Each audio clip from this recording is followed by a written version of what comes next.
प्रणाम दर्शकगण, आप सभी का अभिवादन करती हैं पूजा।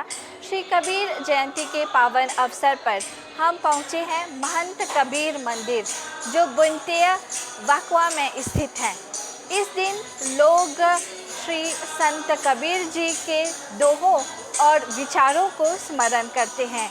यह दिन प्रेम, एकता और संदेश का प्रतीक है। तो चलिए प्रेम भाव के साथ इस पूजन में हम भाग लेते हैं।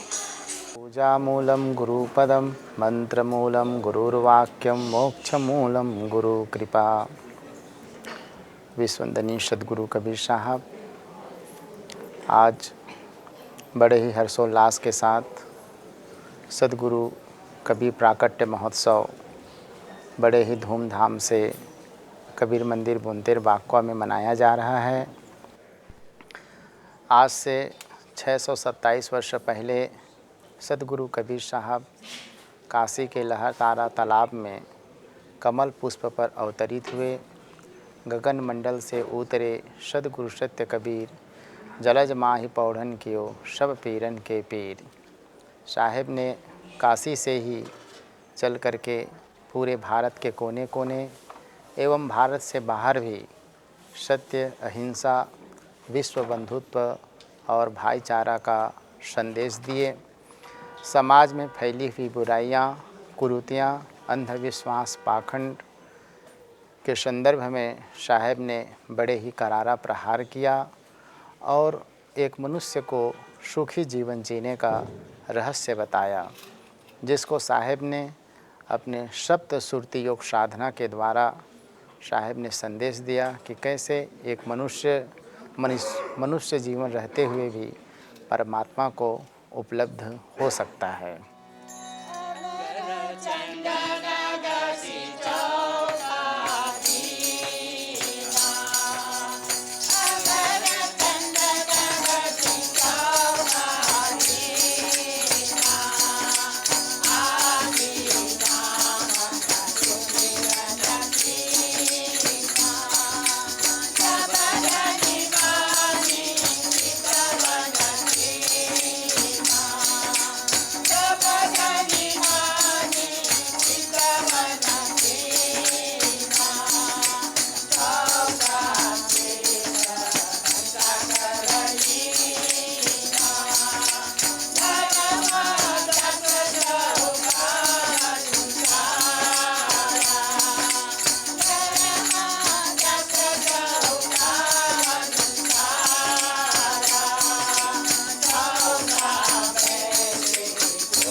चौका चार सुधारो, चार कमल सयान, चारों पवन उरी के देखो यमान।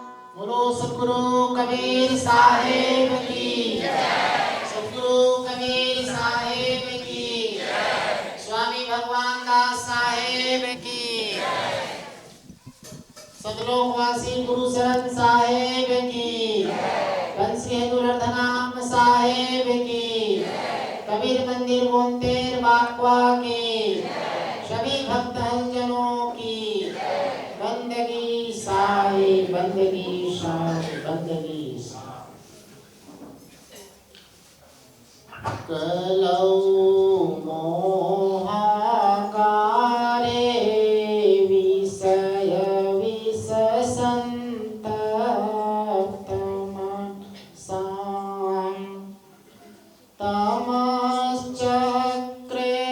दूरं मृदुसदुपदेशामृतगिरा त्वमेव माता च पिता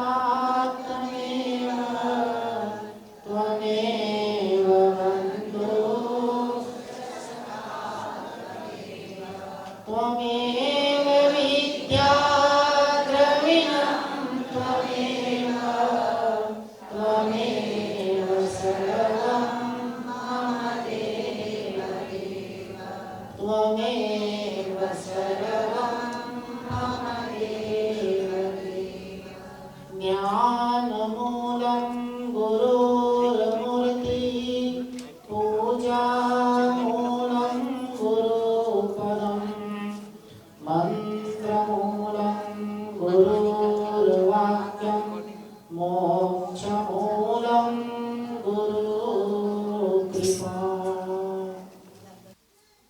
627 सदगुरु कबीर प्राकट्य महोत्सव के शुभ अवसर पर आप सबको खूब खूब हार्दिक शुभकामनाएं, खूब खूब आशीर्वाद। आज बड़े ही हर्षोल्लास के साथ सदगुरु कबीर प्राकट्य महोत्सव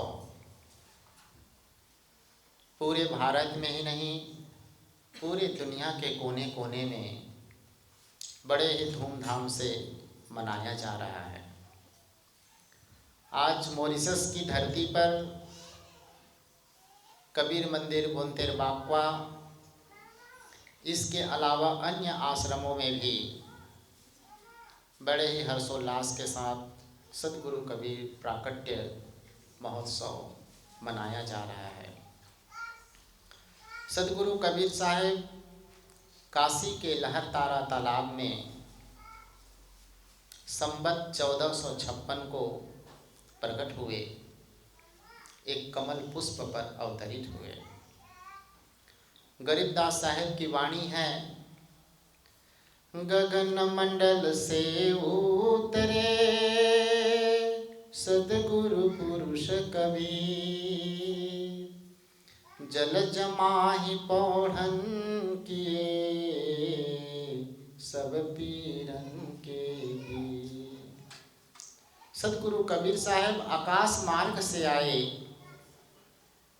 और कहाँ पर? कमल पुष्प पर अवतरित हुए। लहरतारा तालाब सरोवर में, जहाँ भव्य स्मारक बना हुआ है, और वहाँ भी बड़े ही हर्षोल्लास के साथ महोत्सव मनाया जा रहा है। सदगुरु कबीर साहब का इस संसार में आने का एकमात्र कारण था, जीव दुखी देखे जग माही, ता कारण पगुधारा हो, सही छाप परवाना लाए, हंसन का कड़िहारा हो। जीवों को दुखी देख करके सदगुरु का अवतार हुआ इस जगत में। किसी कवि ने बहुत ही सुंदर इस मनोरम चित्रण का वर्णन किया है। सत्यलोक तक फैल गई वह आर्त जनों की करुण पुकार, सत्यलोक तक फैल गई वह आर्त जनों की करुण पुकार। सत्य पुरुष ने ज्ञानी जी से कहा, शीघ्र हो जाओ तैयार, यवनों को सद शिक्षा देना, करके निरु के घरवास। गुरु कबीर के चरण कमल में मन मिलिंद का हो नीत निवास। गुरु कबीर के चरण कमल में मन मिलिंद का हो नीत निवास।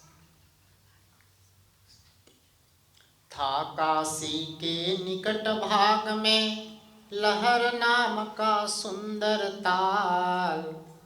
था काशी के निकट भाग में लहर नाम का सुंदर ताल, जिसके चारों ओर लगे थे चंपक ताल तमाल रसाल।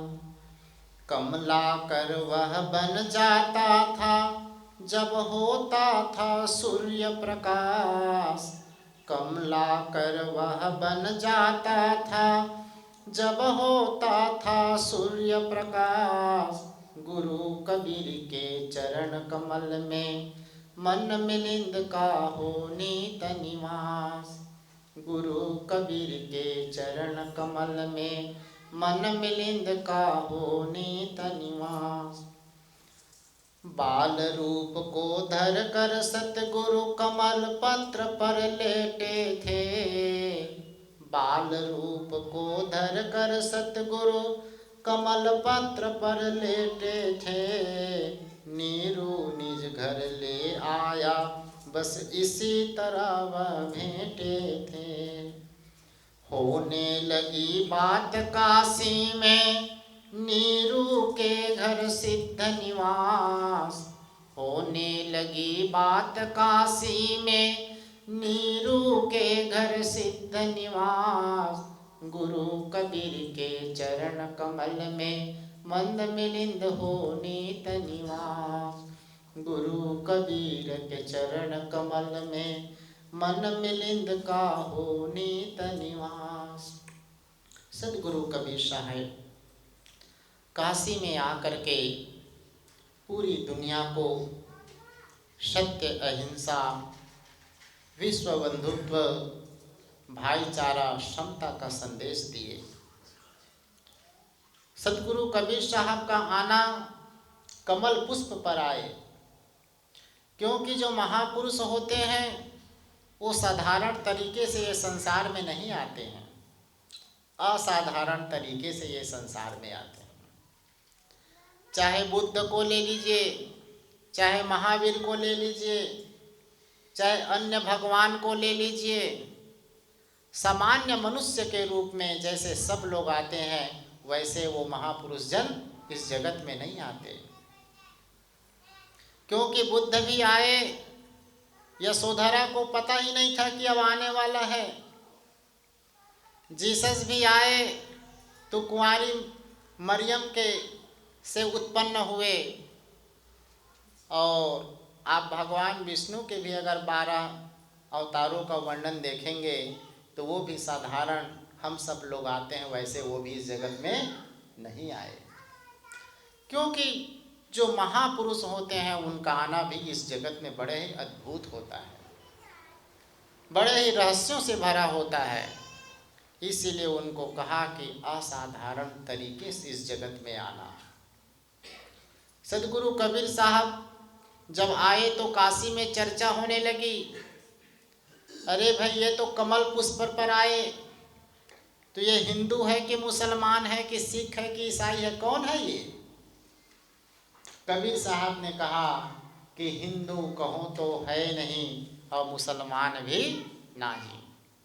5 तत्व का पुतला गैबी खेले माही। मैं हिंदू भी नहीं हूँ और मैं मुसलमान भी नहीं हूँ।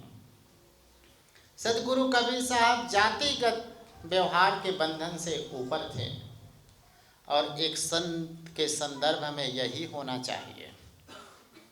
घर छोड़ा, परिवार छोड़ा, नाते रिश्तेदारी, कुटुंब कबीला सब छोड़ दिया और अंत में जा कर के कहे कि मैं तो हिंदू संत हूँ, मैं तो जैनी संत हूँ, मैं तो बौद्ध भिक्षु हूँ, मैं तो वैष्णव संत हूँ, मैं तो रामानंदी संत हूँ, तो अभी वो पूर्ण रूप से संत हुआ नहीं।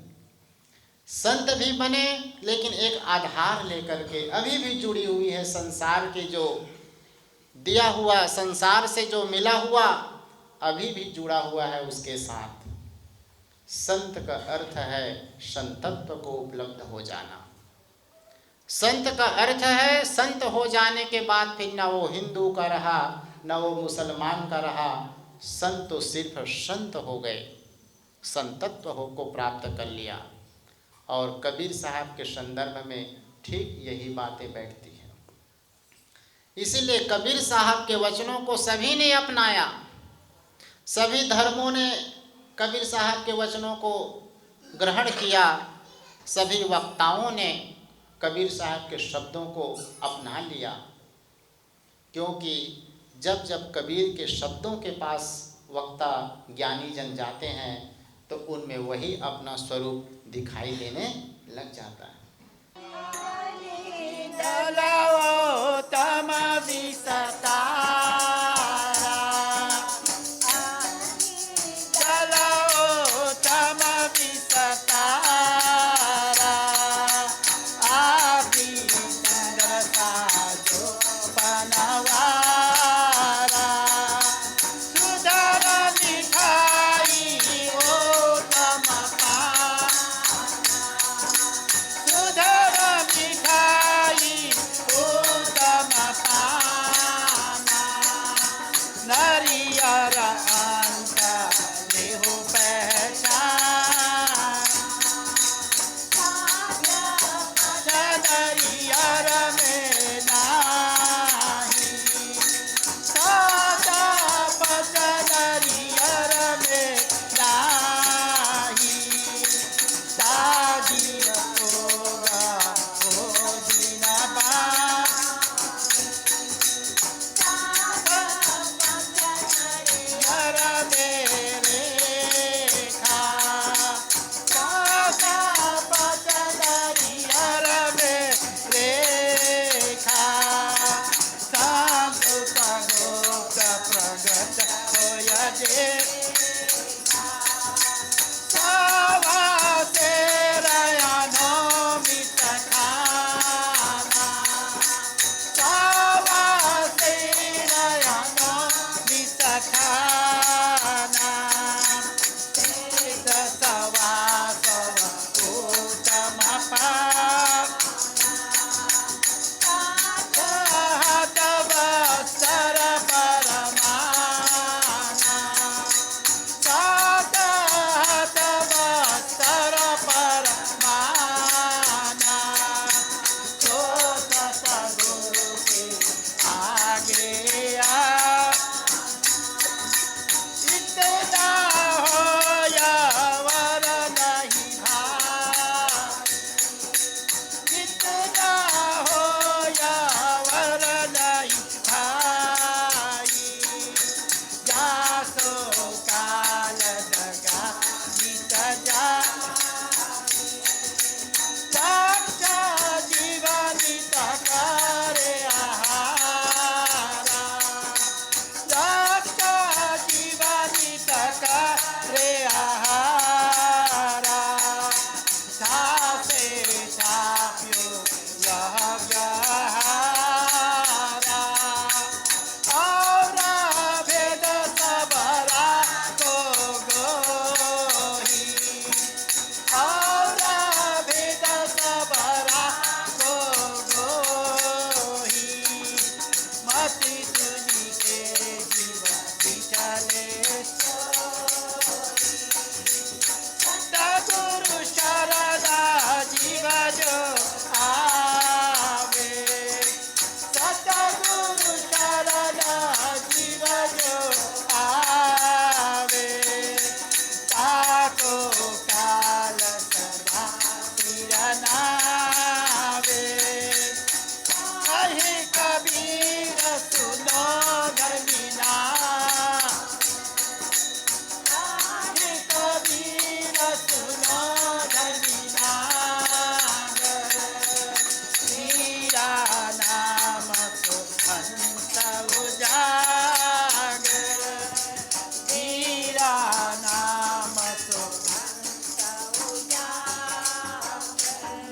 ऊपर पंगुर दीप की भीतर चौका चार, द्वादश दल निर्वाण है।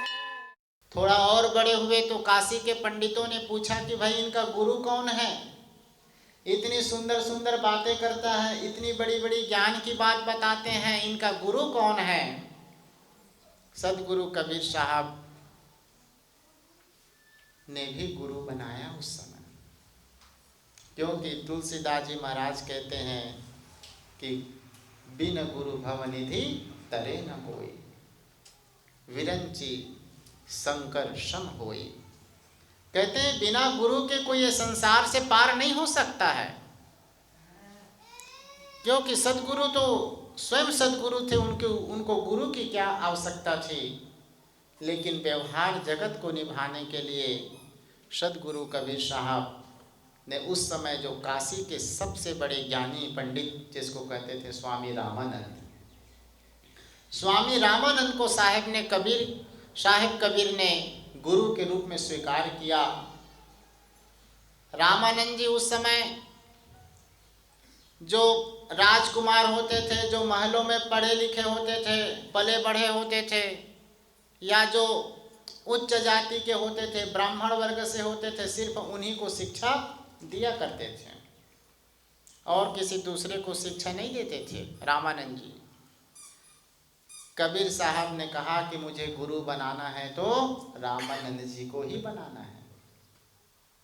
जिन खोजा तिन पाया गहरे पानी पैठ, अगर कोई खोजने वाला व्यक्ति हो तो उसको मिल ही जाता है, वो पा ही लेता है। काशी के पंचगंगा घाट पर कबीर साहब बाल स्वरूप में लेटे थे। ब्रह्म मुहूर्त में रामानंद जी स्नान करने के लिए आए और उसका खड़ाऊ कबीर के ऊपर पड़ गया। जैसे ही खड़ाऊ पड़ी उसके ऊपर, उसकी दृष्टि पड़ी, रामानंद की उसको पट से झट से उठा लिया। और जब उठाते समय उसकी गले की जो कंठी माला थी उनके ऊपर सिर पे लगा उनका, और कहा कि बोलो बेटा राम राम, बोलो बेटा राम राम। आगे बढ़ गए रामानंद जी, पीछे मुड़कर देखे तो कबीर साहब वहाँ थे नहीं। दूसरे दिन चर्चा होने लगी कि भाई मैंने गुरु बनाया है रामानंद जी को। रामानंद जी सोचे कि मैंने कब इनको दीक्षा दिया है। सारे वृत्तांत कबीर साहब ने उनको बताया। रामानंद जी समझ गए कि ये कोई साधारण इंसान नहीं है, ये कोई साधारण व्यक्ति नहीं है, ये स्वयं सदगुरु है। और कहते हैं कि एक बार रामानंद जी ने कबीर साहब को कहा कि कबीर जी ये शालिग्राम है, जाओ इसको गंगा में स्नान करा करके ले आना। तो गंगा जी में स्नान कराने ले गए, शालिग्राम जी को ले करके उसमें फेंक दिए गंगा जी में। कबीर साहब बैठे रहे, कहा कि अब निकले तब निकले तो मैं लेके चलूं शालिग्राम को। अब शालिग्राम जी निकलने वाले थोड़ी हैं वहाँ गंगा जी से। बैठे रहे आधा घंटा, 2 घंटा, 3 घंटा बैठे रहे कबीर साहब। शालिग्राम जी गंगा जी से नहा के नहीं निकले। अब उदास मन से कबीर साहब आ रहे थे, लोक व्यवहार के दृष्टि से, ताकि शालिग्राम भी नहीं मिले। अब कैसे जाएगा गुरु जी के पास, शालिग्राम को स्नान कराने के लिए बोले थे। रास्ते में एक जामुन का पेड़ मिला, काला काला जामुन था। उसी को टोकरी में जितना शालिग्राम था उतना उन्होंने उसमें टोकरी में डाल दिया। और टोकरी में डालने के बाद जहाँ पर पूजा पाठ का स्थल था वहीं पर उन्होंने उसको चुपचाप रख दिए।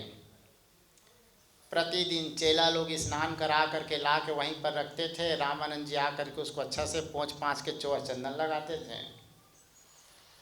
आए रामानंद जी बढ़िया से कपड़ा टावेल ले करके शालिग्राम को पोंछने लगे तो उसका छिलका उतर गया। शालिग्राम का छिलका उतर गया।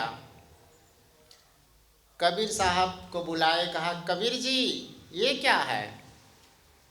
सदगुरु कबीर साहब ने कहा पूनी पूनी चंदन पूनी पूनी पानी, पूनी पूनी चंदन पूनी पूनी पानी, शालिग्राम सड़ गए ता हम का जानी। कहा कि बार बार चंदन लगाने से, बार बार स्नान करने से, बार बार चौवा चंदन का लेपन करने से शालिक राम की भी उम्र हो गई, इसमें मैं कुछ नहीं कर सकता हूँ। रामानंद जी समझ गए कि कबीर साहब की अटपट वाणी झटपट लखे न कोई, और जो कोई झटपट लग सके तो सब खटपट मिट जोए। रामानंद जी समझ गए कोई साधारण मानव नहीं है, असाधारण है, असाधारण व्यक्ति है ये। पूरे जीवन सदगुरु कबीर साहब ने अंधविश्वास, छुआछूत, धर्म पाखंड, जातिवाद, आहार विहार सबकी चर्चा की, और जहाँ साहेब ने गलत देखा वहाँ पर साहेब ने उसकी निंदा की, उसको चेताया, उसको सही मार्ग पर लाने के लिए प्रेरित किया। और ऐसे ही साहेब सत्य, अहिंसा, विश्व बंधुत्व का संदेश देते हुए काशी से 240 किलोमीटर की दूरी पर, 240 किलोमीटर की दूरी पर मगहर में, उस समय कहा जाता था कि मगहर मरे सो गधा होए, मगहर में जो मरता है वो गधा का जन्म मिलता है। कबीर साहब ने सोचा कि चलो भाई हम ही चल के देखें गधा बनते हैं कि क्या बनते हैं, हम चलते हैं मगहर। और साहिब मगहर गए, मगहर में अंतर ध्यान हो गए। कबीर साहब कभी गधा बने नहीं, ये तो कहावत थी उस समय के लोगों ने बना रखा था, क्योंकि काश्याम मरणाम मुक्ति, जो काशी में मरता है वो मुक्ति को प्राप्त करता है, ये उस समय के लोगों ने बना रखा था। कबीर साहब ने कहा कि जो अच्छा कर्म करे, चाहे वो काशी में मरे, चाहे वो बोनतेर में मरे, चाहे वो कहीं भी मरे, उसकी मुक्ति निश्चित है। कर्म अच्छा होना चाहिए। ऊंचे कुल क्या जन्मिया जे करनी ऊंच न होए। ऊंचे कुल में जन्म लेने मात्र से व्यक्ति ऊंचा नहीं हो जाता, जिसका कर्म ऊंचा है वही व्यक्ति वस्तुतः मुक्ति का अधिकारी माना गया है। कबीर साहब जब छोड़ के चले गए इस जगत को, हिंदू मुस्लिम दोनों लड़ने लगे कि मेरा गुरु है, मेरा गुरु है, मेरा गुरु है। डेड बॉडी को प्राप्त करने के लिए दोनों में झगड़ा होने लगी।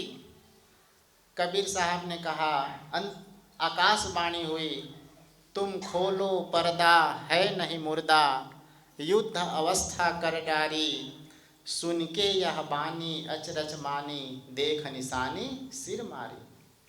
अरे तुम पर्दा उठा करके देखो, चादर हटा करके देखो, यहाँ कोई डेड बॉडी पड़ा नहीं है। और वास्तव में जब चादर को हटाया गया तो कमल पुष्प पर कमल पुष्प ही मिला, वहाँ पर कमल पुष्प ही मिला। और कमल पुष्प को एक तरफ हिंदुओं ने मंदिर बनाया और चादर को एक तरफ मुस्लिमों ने अपना मजार बनाया। पूरी दुनिया में कबीर साहब ही एक ऐसे महापुरुष हुए जिनकी दो समाधियां बनी। दो समाधि बनी, एक हिंदुओं ने बनाया और एक मुसलमानों ने बनाया।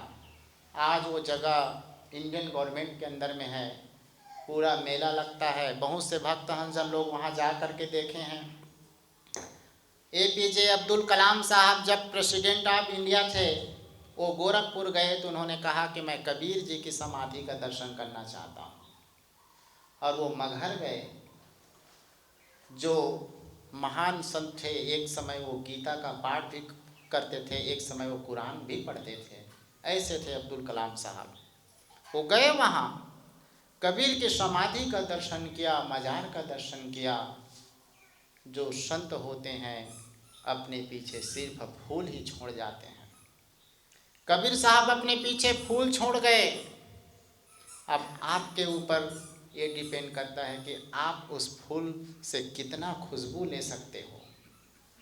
आपके ऊपर ये डिपेंड करता है कि आप उस फूल के खुशबू का कितना अपने जीवन में अनुभव कर सकते हो। कबीर साहब पुष्प ही छोड़ के गए। जितने भी महापुरुष हुए वो पुष्प ही छोड़ के गए।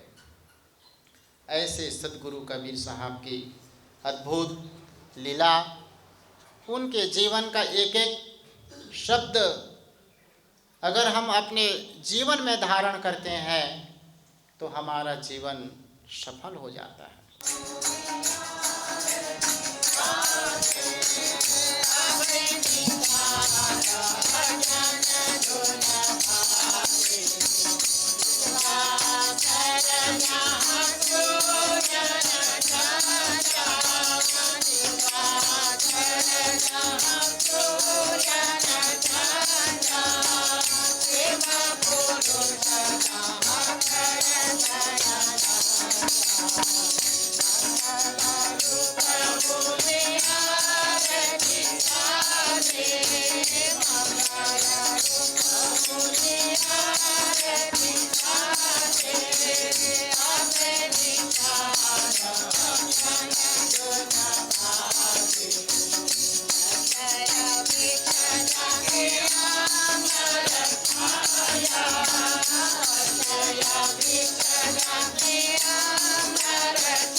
साहे बंदगी साहे बंदगी साहे बंदगी।